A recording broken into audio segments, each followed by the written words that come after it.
Ito ang Broad Stream Cast Communicators, ang naiiba at kakaibang plataforma sa digital broadcast. Mula Luzon, Visayas, Mindanao hanggang sa iba't ibang dako ng mundo. Broad Stream Cast Communicators, ang sandigan ng sambayanan mula sa walang labis at walang kulang na pagbabalita, paglilingkod, maglalahad ng mga mapagbuong komentaryo at usaping pambayan para sa kapakanan ng karamihan. Broad Stream Cast Communicators, tuwirang maglilingkod ngayon hanggang sa susunod na henerasyon.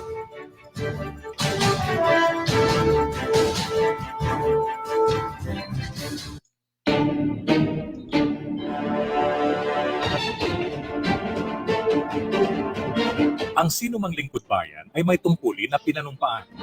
Nanumpa na maglilingkod ng buong puso batay sa tanggapan na kanyang pamumunuan. Bago ang lahat, mamamayan muna.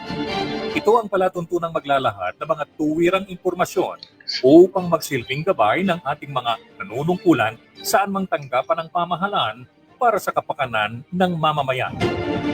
Bago ang lahat, mamamayan muna. Maglalatag ng mga naangkop na payo para sa lahat ng mamamayan na umaasam ng tunay na pagbabago at kaginhawahan sa buhay. Bago ang lahat, mamamayan muna. At ngayon, narito ang inyong lingkod, Cora Alma De Leon.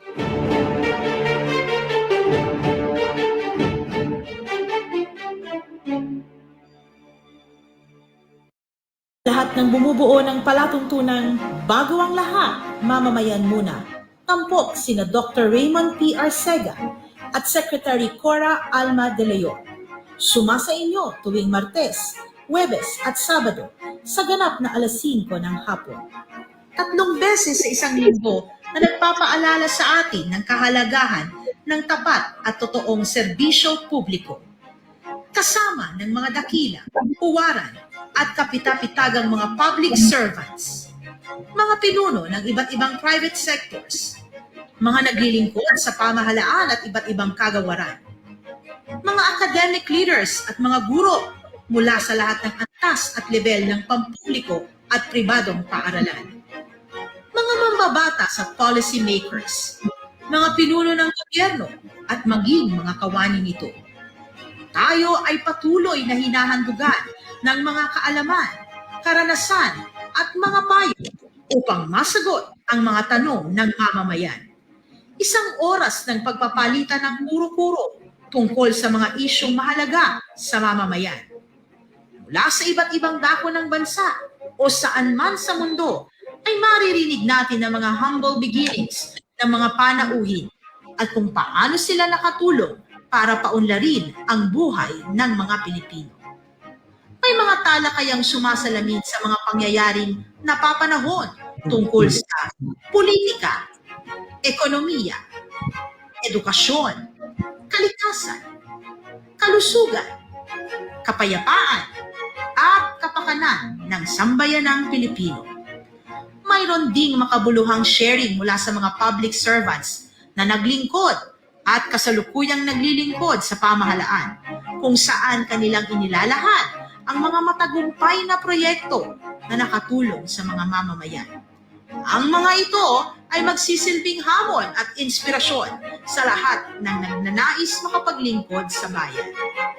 Kaya't patuloy nating tangkikikin at patuloyin sa ating mga tahanan ang palatuntunang bago ang lahat, mamamayan muna.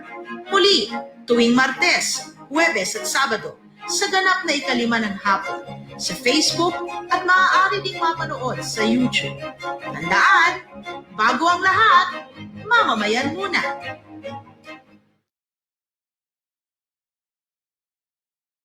Magandang hapon sa inyong lahat. Today is Thursday at katulad ng sinabi sa opening salvo ng ating program, ito ay lumalabas ng Tuesday, Thursday, Saturday. At ngayon nakalagay na ang pangalan ng panauhin natin sa magitan ni care of Dr.Reymund Arcega, si Dr. Francis Kayade Ashi Palaye. Pauloya. English, okay.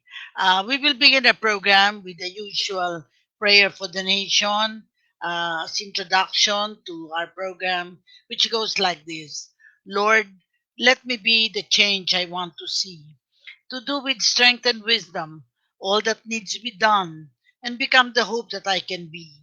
Set me free from my fears and hesitations. Grant me the courage and humility. Fill me with spirit to face the challenge and start the change I long to see. Even if I'm not the light, I can be the spark in faith, service, and communion. Let us start the change we want to see, the change that begins in me. At, and like before, in the past, I take my oath as I've taken in the past for 34 years, panunumpa sa watawat. Ako ay Pilipino, buong katapatang nanunumpa sa watawat ng Pilipinas at sa bansang kanyang sinasagisan, na may dangal, katarungan at kalayaan na pinakikilos ng sambayan ng makadiyos, makakalikasan, makatao at makabansa. At dahil wala pa si Dr. Reymund Arcega, ay babasahin ko na yung panunumpa ng kawani ng gobyerno. Ako'y kawani ng gobyerno, tungkulin ko ang maglingkod ng tapat at mahusay. Dahil dito ako'y papasok ng maaga at magtatrabaho ng lampas sa takdang oras kung kinakailangan. Magsisilbi ako ng magalang at mabilis sa lahat ng nangangailangan. Nangangalagaan ko ang mga gamit, kasakapan at iba pang pag-aari ng pamahalaan. Pantay at makatarungan ang pakikitungo ko sa mga lumalapit sa aming tanggapan. Magsasalita ako laban sa katiwalian at pagsasamantala. Hindi ko gagamitin ang aking panunungkulang sa sarili kong kapakanan. Hindi ako hihingi o tatanggap ng suhol. Sisikapin kong madagdagan ang aking talino at kakayahan upang ang taantas ng paglilingkod sa bayan ay patuloy na may taas. Sapagkat ako isang kawani ng gobyerno at tungkulin ko ang maglingkod ng tapat at mahusay sa bayan ko sa panahong ito, ako at ang aking mga kapwa kawani ay kailangan tungo sa isang maunlad, masagana at mapayapang Pilipinas. Sa harap ninyong lahat, ako'y taus-pusing nanunumpa. At karagdagang message ko naman na binabasa ko dahil we're approaching our elections. Ang title nito ay Unless Someone Cares. I don't think our communities will ever be clean and green unless someone cares. I don't believe our government will be good, just, and honest unless someone cares. I don't expect our leaders to be morally upright and politically sensitive unless someone cares. I don't expect a better life for our poor and oppressed people unless someone cares. I don't have the faith that we have a brighter future unless someone cares. I don't feel we will ever realize our dreams and aspirations unless someone cares. I don't know if we will ever live our sense of purpose to build a better world unless someone cares. That someone is us, that someone is you and me, that someone is everybody, for we all must care. This was written April 18, 1999. And already our guest is here, courtesy of Dr. Reymund Arcega. He will, I think, this is the first time we will have a foreigner in our midst for this. And obviously, I had difficulty pronouncing the family name, but I think I will learn after, maybe before the end of the program. I will know how to pronounce it. Okay, Dr. Reymund, go ahead. Yes, a pleasant afternoon, Secretary Cora De Leon, and of course to all our viewers and listeners. We're so blessed to have this afternoon a guest who for some are is a foreigner, but for the longest time I came to know him. I would want to believe, no, he's a Filipinized Nigerian, no. In fact, for many occasions that we work together, uh, I've I'm convinced that it's possible, no, for a foreigner to really be converted into a Filipino, to Filipino citizenship.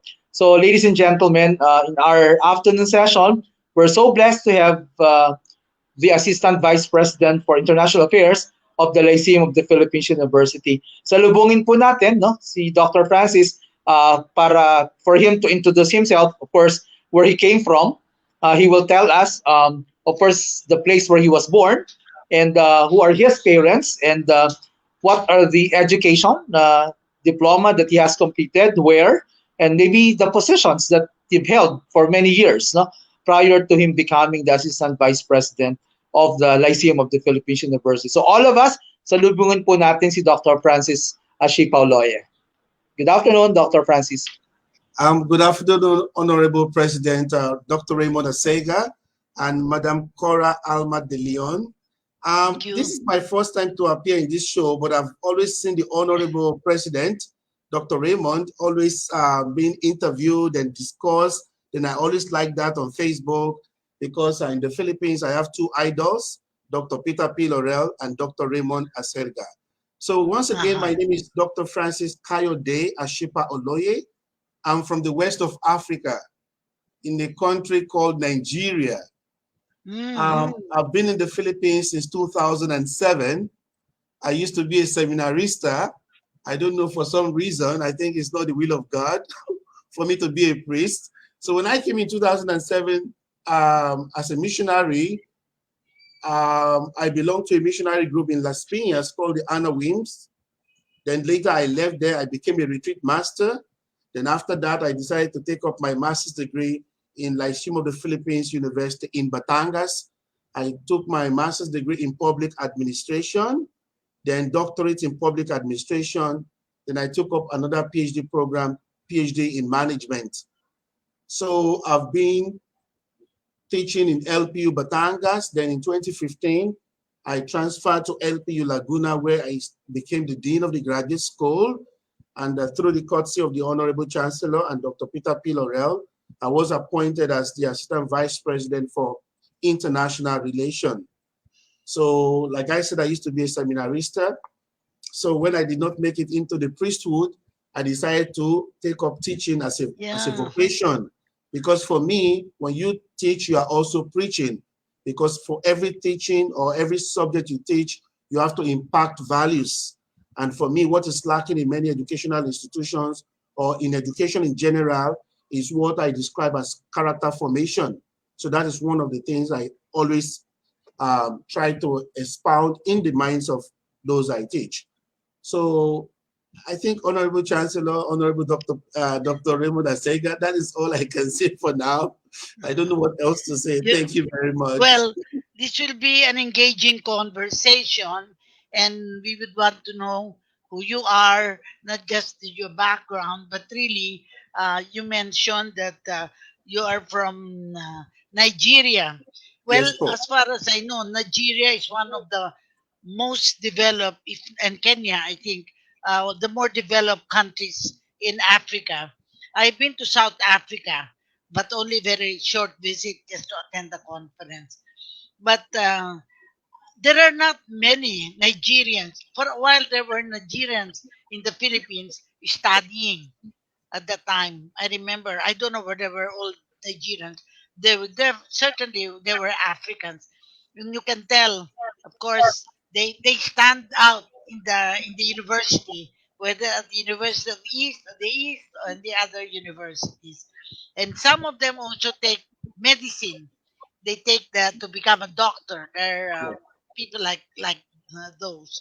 But in your case, you came here as a missionary or as a priest, or were you already what they call a priest already when you came to visit?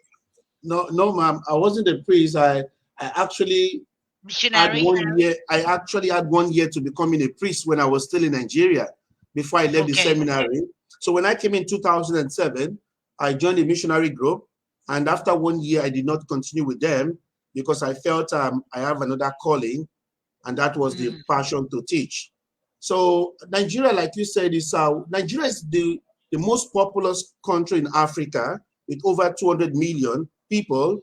And the best way to describe Nigeria, I used to tell people, is that whatever China is to Asia, that is what Nigeria is to Africa in terms of trade and commerce, population, name it. the good, the bad, the ugly, all kinds of stuff is there in Nigeria. So Nigeria, or Nigerians are actually doing pretty well. Only very few will give a negative impression about that great country called Nigeria. But by and large, Nigerians are exceptional almost every part of the world. If you go to US, the most intelligent migrants are Nigerians. You go to UK, the most intelligent families are Nigerian. Recently, I saw a post that a Nigerian girl, 15 years of age, they went into a mathematics competition. She was able to defeat China, UK, and some other countries. Even the Philippines, I think the Philippines made it to the finals, and she defeated the Filipina. So, I mean, why we talk about Nigeria, but most of the time the impression about Nigeria is always very negative to the minds of many people, because very few Nigerians are actually not trying to represent the country the way it should be. So people like us, we came in at a time whereby the country was still, the Philippines is a great country. And I also met few Nigerians. Majority of them actually are students. I'm not very sure as to how many Nigerians are there in the Philippines right now, but I think we should have over 2,000 Nigerians in the Philippines. Majority of them came in to study because, of course, the Philippines, I think, is the third or fourth English-speaking country in the world. So that's also one of the attractions. And in those days, if I'm not mistaken, the first group of OFWs that left the Philippines, some of them actually went to Nigeria because there was a special program on education, and some of them became teachers, nurses, and the rest of them. And I've met a lot of them who said when they were in Nigeria, they were very rich, but when they came back to the Philippines, they became poor because the payment was very, very good in those days. So it's vice versa. Nigeria and the Philippines share so many things in common. We have more similarities than differences. And the biggest similarity we have as a people compared to the Philippines is the fact that we are family-oriented kind of people. Our family ties are very strong. Nobody will be at rest unless every member of the family is okay. And that's why an average Nigerian is very ambitious. He or she wants to go out there to excel. He doesn't want to just give up, like what some people will do instead of being resilient in the face of difficulties. Some will give up, but an average Nigerian is always very kind of masipag and very hardworking. And that's why it's not surprising to note, and let's call a spade, some of them, in trying to make it in life and try to keep their families okay, they go into some other things that are not expected of them. But by and large, Nigerians are very great people in all ramifications. You go to the field of medicine, they are there. The field of sports, they are there. In almost every human endeavor, Nigerians are there. Thank you very much. We had a lot of Africans when we had a short course in UK at Swansea, University of Swansea. We met also a lot of Africans there. Of course, it was not distinguished whether Nigerian, Kenyan, but they're all Africans. I mean, we don't really know, and I guess we were not interested there as a people. It is important. It was important at the time to get to know Africans. To me, it was an opportunity to meet Africans because even in the United States, we had very little contact with Africans, although we were in Washington, D.C. for our studies. But moving on, what made you, stay in the Philippines? Did you have a family? Did you get married to a Filipina or among others? I mean, that I will just be curious as what made you stay in the Philippines? Thank you very much, Mampo. What made me stay in the Philippines? Like I said, when I was a seminarista in Nigeria, when I did not make it to the priesthood anymore, when I left the seminary in Nigeria, I started working. I became a director of human resource department in a private company. But the zeal to serve God and humanity was so strong in me that even though my boss was extremely rich, I just told him one day, sir, I want to go back to the seminary. He was so mad at me. So fortunately for me, some missionaries from the Philippines, especially Americans who were trying to establish a new community in the Philippines, came to Nigeria looking for young people who may be interested to become priests. And the parish priest was my junior in the seminary, told me, oh, Dr. Francis, why not try this group? I said, I'm tired because when I was in the seminary, I was with the Dominicans, the order of preachers. I was with them for 8 years. Then after that, I went to the to the diocesan priesthood. I was there for some years.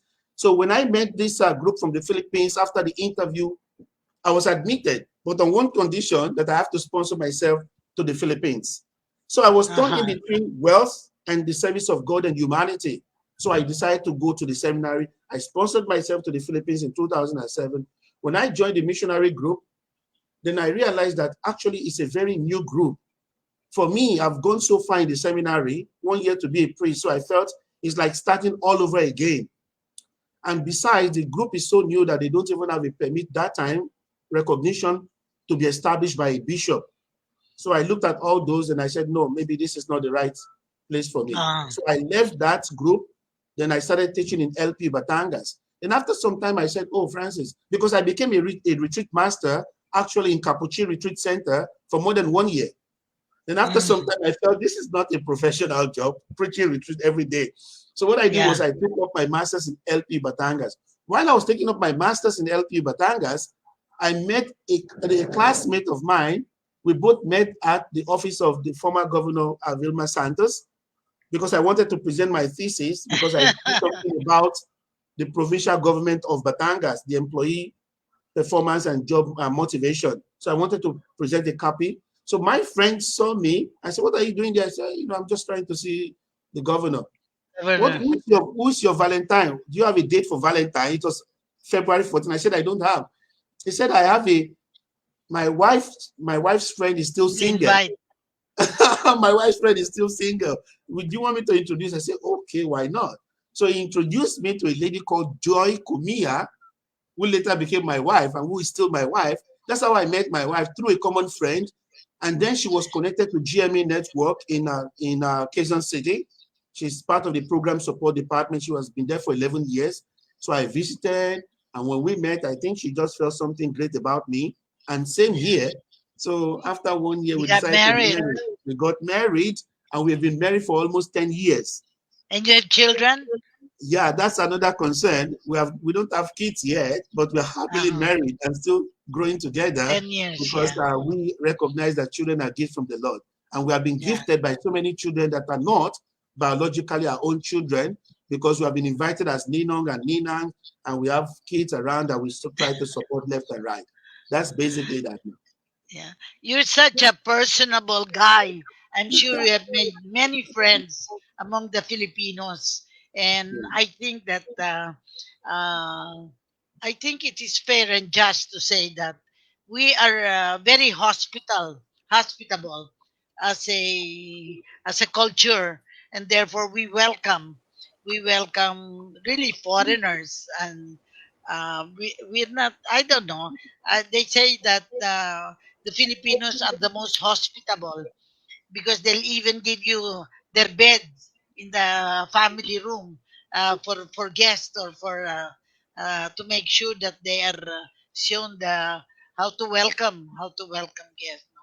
But I realize also that there will be problems because some people, particularly in the communities, that they're afraid of I will say black people because they're unfamiliar with uh, with the people that are in the community. So it also requires a lot of understanding and communicating. And when you see that's Dr. Francis, she pa Paul lawyer, he's a esteemed educator, esteemed fellow, and you just don't fiddle with him because he's not one of those coming here to sell drugs or something like that. The negative view of some of the Africans who have been caught. There was a lady I saw at the correctional institution for women. I said, "What are you here?" Well, she was caught with some drugs, and here we're very strict with drugs, but I don't know if we will ever stop it. Raymond, your turn. I have already commented a lot. Yes, of course, Dr. Francis not been with Lyceum of the Philippines as Vice President for International Affairs. I'm just curious, Dr. Francis, no, you're seeing Chinese, Koreans, Indians in the Philippines. What do you think, no? Would you like to share with us why we have many foreigners in the Philippines. No? Is it because our education is better than them, or do we have some attributes, or is there something in our culture that is more inviting, for foreigners to come to the Philippines and spend their college and even postgraduate education in the Philippines? We'll be happy to hear that, Dr. Francis, specifically that has been your job, no, for the longest time with the Lyceum of the Philippines University. Thank you very much, Honorable President. If you look at humanity as a whole, or you look at globalization, you'll notice that globalization is an ongoing process. And because man by nature is a social being, there's this tendency for man to move outside of his own domain, to see the other world out there, to see what is there that he does not identify with. In the Philippines, is different. The culture, yes, it is true that for every culture you have the good, the bad, the ugly. There's no doubt about it. But there's something very unique and peculiar about the Filipinos. They are very hospitable people, very humble people, and very simple people. And the first time I was so fascinated with the culture was when I went to Epulo as a seminarista, where I went to do some Sunday service for the children there. They started blessing. That was very significant for me. I was like, so when they took my hand to bless, I was like, what are you trying to do? And they said, bless. Okay. So the next time when I went there, I did not allow them to take I even went there. Okay, now you can come and bless. Now, so what you see the Chinese, why are they trooping to the Philippines? The first thing I will say is that because Filipinos are very hospitable people. Because no matter how good a country or nation or people are, and you're not hospitable to foreigners, they may not stay. But it doesn't mean that all Filipinos are like that. And the second and the biggest reason again is because Philippines is English-speaking country. When I went to some Asian countries, you notice that the Philippines is very unique. And the people are very simple. The life is simple. There's really no much in the Philippines in terms of concern unless you become a troublemaker. If you live your life in a peaceful way, you go about your responsibility, I don't think you have any problem. So going back to the question of the Honorable President, Dr.Reymund Arcega, these nationalities are also going to other parts of the world. But now the influx of these foreigners are increasing in the Philippines, also because the government policy is also very tolerant of accepting foreigners. Now, if you go to some other Asian countries, the way foreigners are treated, especially maybe those from Africa, if I would say, is different. The last time I went to Malaysia, one of your friends was telling me that, in fact, sometimes the police will tell you, where's your passport? And sometimes, maybe in Thailand, they will go to some place, where is your passport? If you don't have your passport or legal document, they will bundle you guys together and deport you. Some parts of the Philippines are not like that, but on some occasion, maybe because of the issue of drugs or whatever, they are like that. So I think it's because Filipinos are very hospitable people. It's a very wonderful country, peace-loving people. There is really no complication in the Philippines unless you, as an individual, you decide to become complicated. Then the law will be complicated with you. But by and large, I just felt, because I have traveled to US, Canada, Korea, Japan, Malaysia, Thailand. Each time I travel to these countries, I still want to go back to the Philippines. I don't know why. The last time I went to Canada, I just spent 1 day there. The guy at immigration was asking me, how many days? I said 1 day. He said, why? I said, because I don't have business in Canada. I live in the Philippines. Because I can't understand what I will be doing there. Because I have found Philippines to be my second home. And if I have the opportunity to be a citizen of this country, I will be a citizen. Thank you very much. In my case, when I was studying at I had a scholarship at the University of Pittsburgh. We had an out of town trip to I remember Iowa, Cedar Falls, Iowa, and then I met a guy from Cameroon, and we became friends. This Cameroon guy. And of course, it was a cultural thing. We exchanged and all of that. And he was in Arizona, so I had a trip to Arizona. Just it's very what you call it's very unusual to be friends with some Africans unless you are in school. It's usually university led, not just outright because like Filipinos would be rather shy to just meet anybody. But this guy was good, and I don't know what happened to him. But there was also a group that had a seminar, and we had a seminar on wheels. And this guy, I think, came from, there. How many countries are there in Africa? Do you have a record of how many countries there are? Over 54 countries. 54. Some records have it as 57, And so some but it's are over 54. separating, smaller countries. And then Yes. sometimes there is a war, and then a country will take over another country. You know, Anyway, the issue of war is very innate to humanity. It's not yeah, peculiar to Africa alone. Karina, ma'am, when I was talking about Nigeria and things like that, in this country, let me be more specific to Nigeria because I cannot be very absolute about other countries, is that there are also many outstanding Nigerians, even in the Philippines. In the basketball scenario, you look at Sam Ekwe, for example, Sambeda. You look at Olao too, is also Sambeda. Some of these yeah, outstanding MVPs in basketball are also Nigerians who were yeah. students in other school.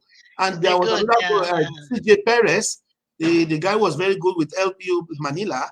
His root is also Nigerian. You know, a lot of Nigerians are doing so well. In fact, there was a school that some Nigerians graduated. I think out of 20 plus that graduated, I think half of those were Magia and cum laude, and they are all Nigerians. Okay, but ma'am and sir, you will agree with me that if you look at the social media, you look at the TV, most of the time is those who are arrested because of scam, because of drugs. That is those you the hear, and negative, the negative side, the negative yeah. side is the one So that's why I was being speaking to the ambassador of Nigeria, shown. Yeah, designate to Philippines. I said, we are going to rebrand the image of Nigeria. Maybe it's time for us to start celebrating outstanding Nigerians because the news is so flooded with negativity such that when you see a Nigerian, you think everybody's doing this, everybody is doing that. Let me give you a good example.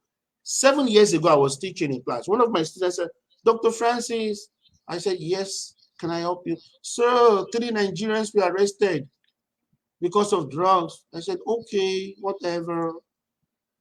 Then 2 months later, I told them, guys, I have something to tell you. 3 Filipinos will be killed in China because of drugs. They were very quiet. So I used the opportunity to tell the student, if you are a bad boy or a bad girl in my class, yes. wala problema. Regardless, Try to be good. correct. If you are good, try to be better. If you are better, try to be the best you can be. And when you are the best, don't become mayaban. Try to be very humble, because like the Honorable President Dr. Reymund Arcega is one of the most humble Filipino I've ever met in my life. He's a well-accomplished man, but when you see him, you would not know unless when you get close to him. And that's why he remains one of my idols till today and forever. Wow, wow. Well, actually, he's idol to many educators. But I would want also to tell you that the bad side of the Nigeria here also was the scam, saying that you have there will be money that you can inherit. You can go to this bank, but first you have to send so many dollars. I experienced that, and I thought that was for real. So we went to the bank to find out, Mom, that's not true, because they will tell you you expect some money like this money transfer, and if you are not so rich, you don't have that much money, you get entangled. You think it's for real, only to find out that's not true. Ma'am, in terms of Anyway, the scamming, let me butt in a bit. In terms of the scamming, it takes two to tangle. It's yeah, all about greed. Because how will you be believing somebody who will promise you millions that you have not worked for? So yes, scamming, those who are scamming are also experts, because if I'm trying to scam you and you are listening to me, you're also thinking of how to scam me. So it's kind of human nature, but I don't like that. Those who fall for that are those who are also very senseless and greedy, because they're also looking for something. So it's not yeah. peculiar to Nigerians alone. It's all over the place. Sometimes I receive text message, oh, congratulations, this is You Attorney receive. Buhan. Attorney Buhan, if you want to claim your millions, please come to Quezon City. But before you come there, you have to pay 5,000 peso into this account so that we can, from Filipinos as well. It's Yes. everywhere. It's everywhere. It's everywhere.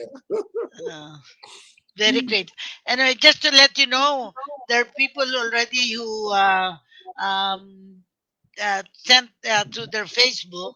Angelica Paz, Blessed Thursday to all of you. And then, of course, to Mabel Roa, used to be with Civil Service, said, um, it is a pleasure to hear the life and love story of Dr. Francis. He is from Nigeria, a country not a lot of Filipinos know about. That's also correct. Pero there in Nigeria, I met some people there who are there for as teachers because they also recruited Filipino teachers. Thank you for having him as your guest. And then Thank you. Eve M. Ramos, good afternoon.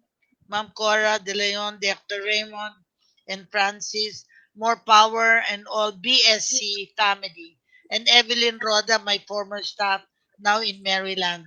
So we are getting also listeners from all over the world. It's interesting. Oh, Raymond, um, how how easy is it for a foreigner in Africa? Because obviously you cannot be you are mainly a citizen of Nigeria in the Philippines, right? So you have to register that annually in terms of the you register in the Bureau of Immigration, don't you? Yes, I have what is called temporary resident visa because I'm Yes, married to a yes. Filipina. Mm. Yes, Uh, but I it hope doesn't you mean did that. not have. I hope you did not have any negative experience with our Bureau of Immigration, making it That difficult. will be another story for another day, ma'am. Is Yeah. why they're also very active. Like I said, any Uh, government, any government office or private sector you go to, we have the good, the bad, the ugly people. So, but yeah. by and large, I think the Bureau of Immigration is not doing badly because the volumes and the influx of foreigners into that office is overwhelming. If I'm going to Mm, suggest, in fact, they have to increase the size of that office because the office is too small to contain the number of or the yeah. influx of foreigners that go in there every day. So, but so far they are doing good. It doesn't mean that everybody there is good or bad, but so far from what I Mm, perceive, because I'm the type that will be very objective. While I'm yeah. objective about Nigerians, some Nigerians being good and some being bad, we also have some officers that may not be so good, but it doesn't mean that they are not doing their job. Because I remembered my idol, Dr.Reymund Arcega, we said that sometimes people are corrupt because the system allows them to be corrupt. If you Yeah. put measures in place, then somebody who does not even think of corruption will not be corrupt.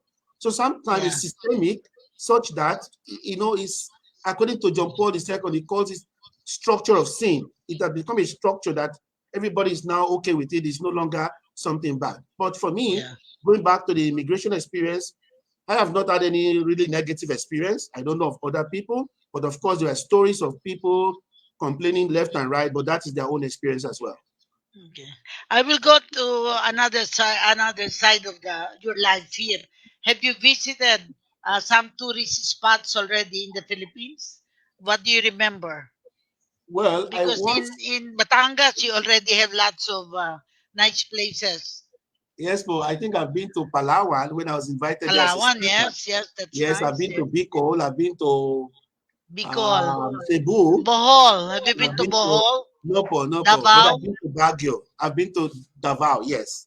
Davao, yes. Yes, That's where the president comes from, yes, our president, and of he course. can he can pass for African, di ba, Raymond? Very colorful. So, ikaw naman, Raymond, you have any? Because I think your next question on politics is still relevant. How he sees the politics in the Philippines now that we are facing an election. Yes. So, of course, I would like to maximize this opportunity to ask Dr. Francis, from his standpoint as an academician and as a foreigner, how we're going to confront the problems that we have in the Philippines today. Maybe Dr. Francis, now we're interested to know, number one, how do you think the Filipinos can and the government, specifically that we have election next year, how we're going to arrest issue related to poverty, right? And of course, issue related to drug addiction. This has been the priority of the incumbent president. But I hope you'll agree with me that even if it has become his priority, wasn't able to arrest completely, no, the problem on drug addiction. Of course, Dr. Francis, graft and corruption in the government, no, and so we're interested to know, no, from your standpoint as an academician, as a Nigerian, as a foreigner, as a vice president for international affairs, how do you think we can best address issues related to poverty, to graft and corruption, and drug addiction? Thank you, Thank you Dr. very Francis. much, Dr.Reymund Arcega. The issue of, let me start by saying that man by nature is a political animal. And it's from the words, the Greek word city-state, polis. Okay, when a group of people come together to live as one, it doesn't mean that every individual or the individuals in that community are perfect people. So let's look at the issue of Jesus Christ himself. He called 12 people to be his apostles. But those guys he called are not perfect men, but he called them to make them perfect by showing them the right way to go. While he showed them the right way to go, some of them deviated. Some denied him, some betrayed him, and some were trying to be very political, like the mother of James and John. Can you allow my two sons to sit one on your right, one on your left? That has been part of humanity. In fact, politics is everywhere, and man by nature will always be political. Election in the Philippines, election is a very wonderful time for people to exercise their right to vote and be voted for. But the question is, most times, those who are qualified to run for election or whose voice should be heard are the silent type. And those who are supposed to be the voice to the voiceless are actually not speaking. Because it's also something very cultural. Why? In the Philippines, there's an average Filipino is kind of timid. They're so shy to express themselves in fear that if I say something against you or against somebody, something will happen to me. But it takes a strong man to be able to be vocal enough without being rude, but saying the truth, and the truth has to be said, even though it is distasteful to those who listen to the truth, because Jesus Christ said is the way, the truth, and the life, from the Christian perspective. So poverty will always be there. Even in the Bible, Jesus Christ said, you will always have the poor with you. You will always have the poor with you. But the goal of the government of any country is to alleviate the poverty level of its citizenry through good governance. Now, in the Bible, when Solomon was asked, what does he want from God? He asks God, he doesn't want wealth, riches, nor fame. He only asks for one thing, wisdom. And that is where, for me, the greatest prayer we can pray for any leader in this world is the gift of wisdom. Because it's not easy to rule a country from different ethnic background, with different cultural understanding and different mindset to life and everything. So poverty will be there. But what will the government do? For me, I like to look at it this way. A new government should do what I call program evaluation. If Dr. Reymund Arcega was the former president and I became the new president, I will sit down to analyze what Dr. Reymund Arcega has done. I will acknowledge the good things he has done. I will continue the project he started. Then I would ask myself, what else do I want to do to build upon the legacy left by this former president? Because when a new leader comes into power, the tendency is to just overturn everything. And it's expensive. Yes. Democracy is expensive. No continuity. No continuity. It's very expensive. Acknowledge what is good. Then let us do away with what is not visible anymore because of the reality. So poverty will always be there, but it doesn't mean that we cannot solve the problem of poverty. In fact, it's part of the United Nations Sustainable Goal, 17 Sustainable Development Goal. I think number one is poverty eradication. But how can we eradicate poverty when in the laws of economics, let's look at it this way. In simple economics, we say that human needs and wants are unlimited. But the resources are limited. And because the resources are limited, there is scarcity of resources. Now, if you have scarcity of resources, your goal is to reallocate resources. Now, in reallocating resources, the question is, how are these resources reallocated? Who gets what? It becomes a problem. So while the government is focusing on election and trying to gain power, they should be mindful of the fact that they have been elected by the people to serve the people, to lead the people, and they have to inculcate one of the leadership style, which is servant leadership. You are there to serve. So poverty will always be there, Dr. Reymund Arcega. But the question is, what else can I do to reduce the poverty level of the people Yes. by trying to share the wealth so that everything is well distributed and everybody gets a share. The poor will always be poorer. It has always been there like that. The rich will always get rich. And that's why sometimes I tell people, if you have a very good cell phone, no matter how good or the best cell phone you have in this world, if you're not within network, you cannot connect and be connected. So having a good cell phone is another thing, but being within network is another story entirely.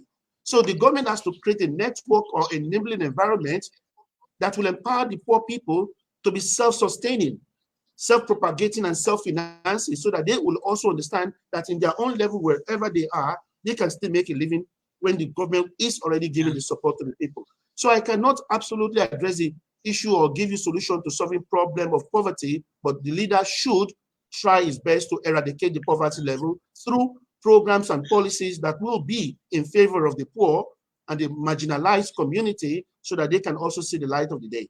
Now, when it comes to drug addiction, everybody's addicted. Drug is not the only source of addiction. For example, I'm addicted to soft drinks. I cannot, for the past 20 years of my life, I can't remember eating anything without soft drinks. That's an addiction. Some people are addicted in different ways, but drugs, why is drug addiction a problem? And a problem that the current president is still fighting, and it cannot be a battle that will be fought from now till eternity, because human by nature will get high, will start indulging themselves in some other things that will make them feel good. So drug addiction is there. What we can do is to put up structures that will help people realize that dependence on drug and trying to make it something that will also destroy the lives of people is not the best way to live. The other day I was teaching my students, I told them, can you define business? They told me business is about selling, it's about this, about this. I told them, no. For me, business is whatever you do for a living is your business. That's how I define business. Whatever you do for a living is your business. Now, I'm not looking at the ethical dimension of what you do for a living, because those who sell drugs and those who take drugs, they are also living. But I'm not an advocate of drug usage or drug pushing or drug indulgence. I'm not an advocate of that. But the question is, what is the root cause analysis for these people to go into drugs? Lack of employment is also one of the reasons why they also go into drugs. And those they sell the drugs to, these are not ordinary people in the society as well, right? These are people who can afford it. So it's a two-way traffic is between the user and the seller. Yeah. So the role of the government, for example, Aristotle said that the state is a moral agent, and it has responsibility towards the character formation of its citizens.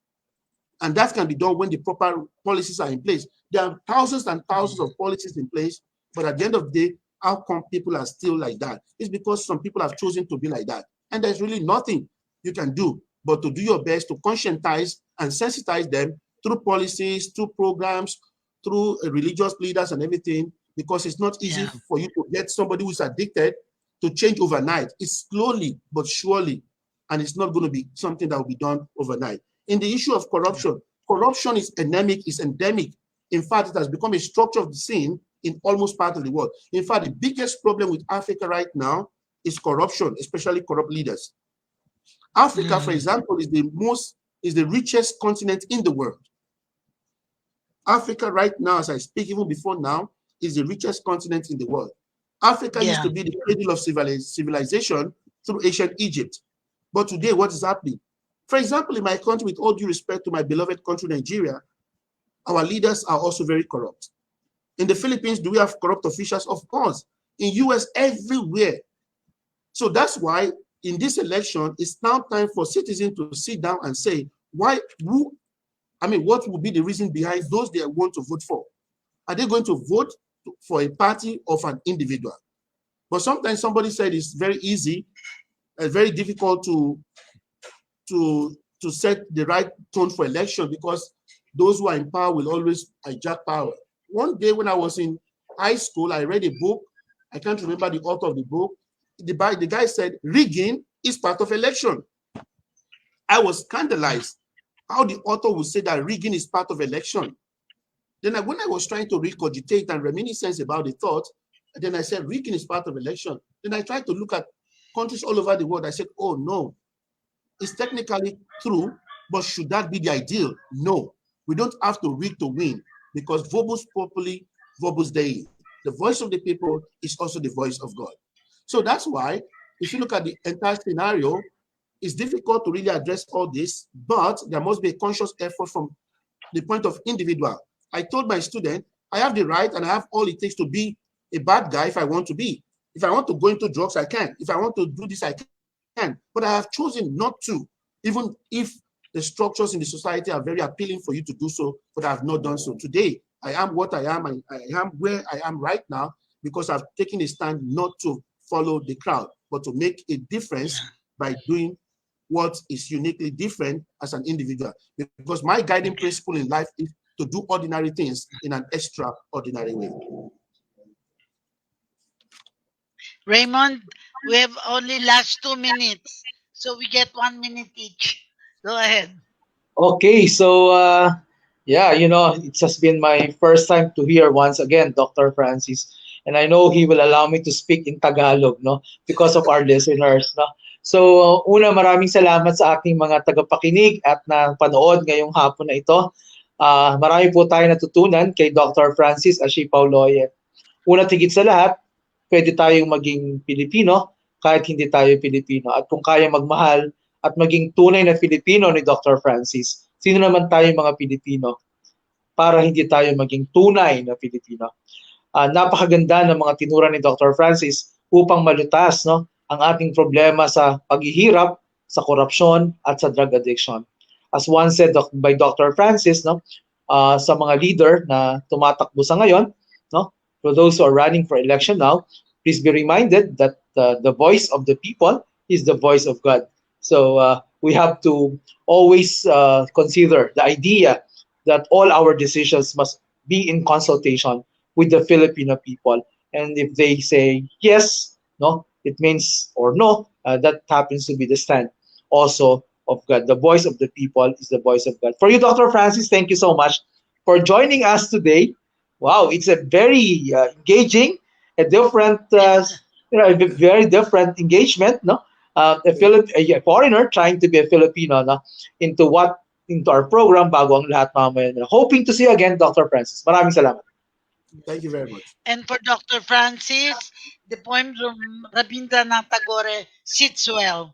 Where mind is without fear and head held high, where the world has not been broken to fragments by narrow domestic walls, where tireless strivings stretch their arms towards perfection, where the mind is led forward to thee into ever widening thought and action, into that heaven of freedom, my Father, let my country awake. Thank you for waking us also in our country because as a foreigner, in a way, as an outsider, you are now an insider. You can tell us what is wrong with our country. And this will not be the only engagement we will have with you. Looking forward to, of course, he probably will be there during your investiture, Yeah. Dr. Arcega.